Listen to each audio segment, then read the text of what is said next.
네, 이렇게 유효와 굿 서로 상반된 필적 확인란 체크를 해봤습니다. 그럼 오늘 장 본격적인 첫 번째 문제 만나보도록 할게요. 그럼 문제지 넘겨주시죠. 네, 첫 번째 문제는 선택형 올라와 있습니다.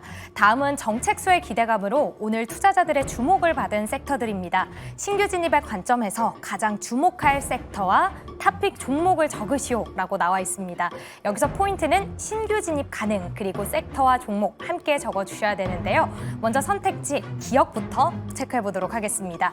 네, 지역화폐와 전자화폐가 먼저 올라와 있네요. 민주당 원내대표 경선에 출마했던 서영교 의원, 전국민 지역화폐 도입을 검토한다라는 소식에 관련주들로 또 투심이 자극됐는데요. 오늘 갤럭시와 머니트리는 상한가를 기록했는데 반대로 윗꼬리를 달고 내려온 종목들도 있었습니다. 이 종목 신규 진입 가능할지 잠시 뒤에 답변에 적혀 있을지 주목해 보시면 좋을 것 같고요.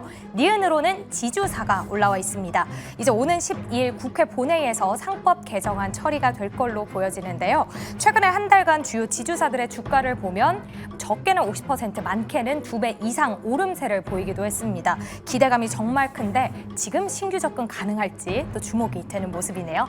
이어서 디귿에는 AI 소프트웨어가 올라와 있습니다. 이재명 대통령의 1호 공약이 바로 AI 소프트웨어인데요. 지금 조직도 개편이 됐고 스타트업 간에서 간담회도 진행됐기 때문에 현재 신규 진입 가능한 AI 소프트웨어 종목이 있을지 또 궁금합니다. 이어서 리을에는 국내 소비주가 올라와 있습니다. 비상경제점검 TF에서 다양한 논의가 이어졌는데요. 이에서 물가 급등에 대한 우려 그리고 20조 원 플러스 알파 추경까지 예상이 되고 있습니다. 최대 수혜는 국내 소비주일지 궁금합니다. 마지막 미음에는 STO와 NFT가 함께 올라와 있는데 카카오페이 52주 신고가 다날도 상한가를 기록했죠. 현재 신규 진입한 종목 어느 곳이 가능할지 본격적으로 적어주시면 좋을 것 같습니다. 그럼 주식 남녀의 선택 첫 번째 답변 적어주시죠. 자, 오늘의 첫 번째 문제가 제시가 됐습니다. 신규 진입 관점이라고 하고요. 가장 주목해야 할 섹터와 그 안에서 또 탑픽 종목까지 꼽아달라라는 문제가 제시가 됐습니다. 보기가 5가지였는데 지역화폐, 지주사, AI, 국내 소비주, STO. 요즘에 굉장히 핫한 오늘 장까지 해가지고 또 치고 올라오는 그런 섹터들을 모두 모아봤기 때문에 이 5가지 중에 고르는 게 좀 쉽지만은 않을 것 같은데요. 과연 두 분께서는 어느 쪽을 가장 주목했고 그 안에서의 탑픽 종목은 무엇인지 자, 답을 적어주신 것 같습니다. 두 분의 답을 함께 만나보겠습니다. 들어주시죠. 자, 연희 전문가님은 지주사라고 하고 LS 쪽을 주목하고 있다라고 꼽아주셨고요. 박철수 매니저는 AI 소프트웨어인데 오늘 또 핫했던 카카오 쪽을 주목하신 것 같습니다. 자, 일단은 지주사 얘기를 들어보도록 하겠습니다.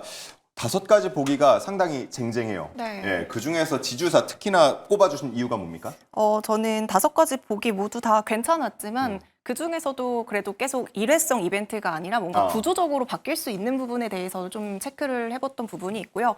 AI 같은 경우에는 지난주에 이제 전문가님께서 픽을 하셨던 종목이었기 때문에 왠지 AI를 하셨을 것 같았어요. 이제는 네. 상대 응시자의 심리도 읽습니다. 그래서 저는 이제 지주사를 한번 꼽아봤습니다. 사실 방금 제가 잠깐 말씀드렸다시피 지주사 상법 개정 같은 이슈는 일회성 이벤트가 아니라 아예 이제 구조적인 변화를 꾀하는 부분이다 보니까 조금 더 강한 모멘텀이 있겠다라는 생각이 들었고요. 지금 이제 이재명 대통령이 후보자부터 계속 이야기를 했었던 부분들이 상법 개정이잖아요. 예. 근데 굉장히 또 빠른 속도로 진행이 되고 있는 것으로 보여집니다. 지금 6월 12일에 국회로 개정안이 통과가 되면은 6월 13일부터 27일 그 안에서 대통령 공포가 일어난다고 하고요. 그리고 나서 이제 유예 기간 없이 바로 이제 진행이 된다라고 이제 이야기가 나오고 있는데 저는 이렇게 뭔가 시장의 기대감을 현실로 바꾸는 시간차 자체가 없기 때문에 빠르게 좀 진행되고 있다라는 것 자체가 저는 호재라고 이제 일단은 첫 번째로 생각을 하고 있는 상황입니다.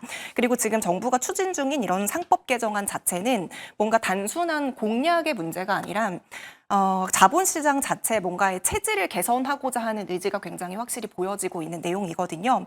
사실 우리가 그동안에 코리아 디스카운트라고 얘기했던 부분들 중에 내용들을 보면은 뭐 지배구조가 약간 불투명하다 이런 부분들이 코리아 디스카운트의 요인이 있었는데 이렇게 상법 개정이 진행이 되다 보면은 소액주주에 대한 권한이 강화가 될 것이고요. 또 투명 경영에 대한 강조가 높아지면서 코리아 디스카운트가 해소가 될 것이라고 생각을 합니다. 이렇게 되면은 사실 소액주주분들 투자자들, 개인 투자자들뿐만이 아니라 외국인이라든지 기관의 입장에서도 신뢰가 가능한 그 구조로 업그레이드 될 수 있다. 이런 시그널이 될 수 있기 때문에 저는 이런 지주사에 대한 모멘텀, 이런 부분들이 외국인에 대한 수급까지도 같이 유인할 수 있는 요소가 되지 않을까라고 예. 생각을 합니다.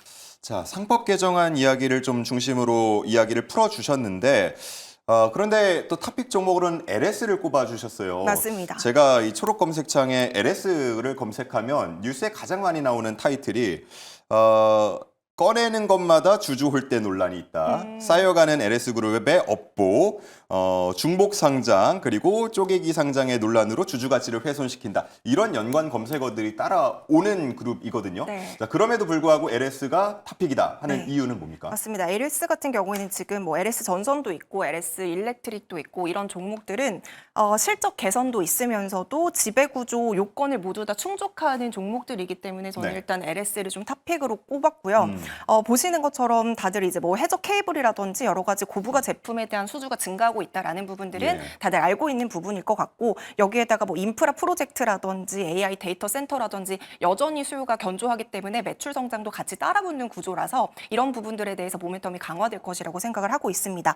여기에다가 지금 기관에 대한 수급도 계속 붙고 있는 상황이기 때문에 네. 이런 부분들에 좀 초점을 맞춰보면 좋을 것 같고요. 여기에다가 지금 자사주 소각에 대한 의무화도 있잖아요. 근데 지금 LS 같은 경우에는 지금 6월 현재를 기준으로 발행 주식수의 한 14.5% 정도를 자사주로 보유를 하고 있기 때문에 이런 부분들이 의무화되고 자사주 소각 의무가 제도적으로 도입이 되게 된다면 주주 가치라든지 주가 상승에도 추가적인 모멘텀이 될 거라고 생각을 합니다. 네, 좋습니다. 여러 가지 그룹 지주사들이 있어서 지금 뭘 골라야 하나 너무 다 많이 올랐다 하는 분들이 좀 고민이 되실 것 같은데 일단 연희 전문가는 LS 쪽을 주목해 보자라고 말씀을 해주셨고요. 자, 이제 박철순 매니저로 넘어가서 지난주에 이어서 AI 쪽을 또 한번 주목해 주셨고 네. 카카오예요. 네, 뭐 일단은 뭐 당연히 AI 쪽은 봐야 되는 섹터죠. 공약 1호 공약이기 때문에 일단은 대선 수혜주로 가장 기대가 됐던 섹터였고 실제 정부와 민간이 공동으로 한 100조까지 투자를 하려고 지금 계획을 세우고 있는 과정이다 보니까 일단 가장 수혜를 볼 수 있는 대표 섹터로 저는 당연히 AI 소프트웨어를 말씀을 드렸습니다. 물론 이제 AI 시장에 대한 어떤 투자가 진행이 되게 되면 뭐 반도체라든지 데이터 센터라든지 여러 하드웨어 쪽에서도 사실 수혜를 받을 수 있는 부분들이 있지만 소프트웨어도 당연히 필요한 영역이기 때문에 같이 성장하는 분야라고 생각을 하시면 돼요. 그래서 하드웨어 쪽도 보셔야 되겠지만 당연히 소프트웨어 쪽도 묶어서 보실 필요가 있다라고 먼저 말씀을 드리겠습니다. 일단은 육성 정책이 본격적으로 시행이 되게 되면 사실 소프트웨어 같은 경우는 더 많은 영역으로 이제 진출이 될 거로 보고 있는 상태인데 예를 들어 뭐 금융이라든지 헬스케어뿐만 아니라 뭐 제조, 물류 정말 다 대다수의 어떤 산업으로 이게 다 적용이 될 수가 있는 부분이다 보니까 이 시장 확대와 더불어서 역시나 관련되어 있는 기업들 실적 성장도 한번 기대를 해볼 수 있는 상황이다라고 보시면 될 것 같습니다. 그래서 일단은 저는 개인적으로 이제 카카오를 말씀을 드렸었는데 예. 오늘 사실 연희 전문가님도 카카오를 선택을 해주셨잖아요. 오늘 16%대 상승했다가 또 이제 넥스트레이드에서 지금 19%대까지 다시 더 올라가고 있는 모습들인데 사실 플랫폼 기업들은 역시나 이 지금 이제 선거 이후에 주목을 받을 수밖에 없는 상황입니다. 대표적인 성장 주기도 하기 때문에 정책에 대한 수혜를 기대해 볼 수 있는 부분들이 분명히 있고 다만 과거에도 카카오를 제가 여러 번 설명드렸습니다. 2주 전에 이제 도전 텐베거에서 설명을 드렸었는데 카카오를 추천드렸던 이유가 뭐였냐면 네이버 대비했을 때 오픈 AI와의 어떤 시너지 기대감이 훨씬 더 높은 그런 상황이고 실제적으로 이제 하반기 때 이제 출시 예정이 되어 있거든요. 슈퍼 AI 에이전트가 출시가 예정이 되어 있다 보니까 훨씬 더 기대감이 높은 상황이다라고 보시면 됩니다. 그래서 상방 좀 열어 놓으시고 수익을 어느 정도 조금씩 분할 매도를 하시면서 수익도 챙기시고 일부 비중들은 추가 상승에 베팅하시면 좋을 것 같고요. 추가적으로 말씀을 드리면 사실 AI 소프트웨어 종목들 중에 좋은 종목들이 너무 많습니다. 종목들도 굉장히 많은데 그중에 뭘 보는 게 좋냐? 예. 방금 말씀드렸던 플랫폼, 이제 네이버라든지 카카오는 계속적으로 보시면 좋을 것 같고요. 좀 더 가벼운 종목들로 본다면 그래도 실적이 나오는 종목들을 갖고 계시는 게 변동성을 좀 줄일 수 있는 방법이 될 수 있습니다. 그래서 뭐 이스트소프트라든지 한글과 컴퓨터 아니면 폴라리스 오피스 이런 기업들을 일단 관심 종목으로 말씀드리겠고 마지막으로는 솔트룩스랑 사실 코나나 테크놀로지 같은 경우는 너무 급등이 좀 나왔기 때문에 조금 눌림목을 공략하는 게 좋겠다라는 판단이긴 합니다. 다만 이제 자체 AI를 개발했던 전례가 있었던 이 두 종목도 역시나 관심주로 보시면 좋겠다라고 말씀드리겠습니다. 네. 1년도 넘었습니다. 한 13개월 만에 5만 원대 주가를 보인 오늘 카카오였고 지금 애프터마켓에서 한 3%포인트 정도가 더 올라가고 있어서 정규장보다요. 내일에 대한 기대감도 갖게 만들고 있습니다. 자, 이렇게 두 종목에 대해서 알아봤고 이제 두 번째 문제로 넘어가 볼 시간입니다. 두 번째는 또 새로운 유형의 문제가 준비되어 있다고 하는데요. 바로 만나보시죠. 첫 번째 문제 살펴보기 전에 첫 번째 문제에 대해서 타이거님께서는 코난 테크놀로지를 이야기해 주셨네요. 이틀 만에 30% 수익을 봤습니다라고 또 자랑을 해 주셨는데요. 두 분의 또 다양한 종목도 함께 체크해 보시면 좋을 것 같네요.